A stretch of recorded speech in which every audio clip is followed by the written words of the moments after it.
Faire des efforts maintenant pour une fin d'année sans drame. La Commission européenne a présenté cet après-midi son plan d'urgence qui doit permettre aux Européens de passer l'hiver au chaud, quel que soit le scénario. La Russie fait du chantage. La Russie utilise l'énergie comme une arme.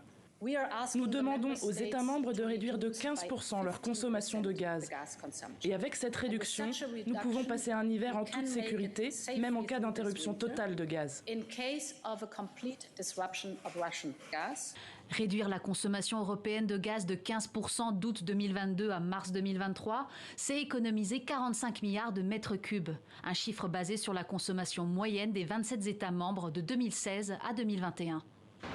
Ce seuil fixé par Bruxelles, doublé des réouvertures de centrales nucléaires et au charbon et des nouveaux partenariats énergétiques au Moyen-Orient et dans le Caucase, devrait permettre aux Européens de tirer un trait définitif sur le gaz russe cet hiver, sans sacrifier le confort ou le pouvoir d'achat.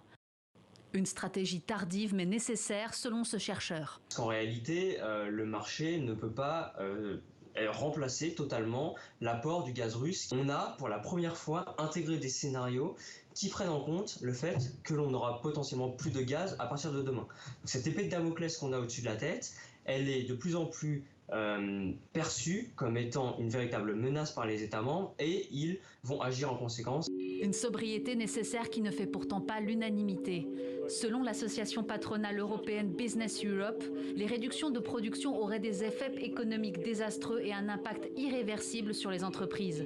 Ce plan d'urgence devrait être appliqué par chacun des États membres pour être mis en place.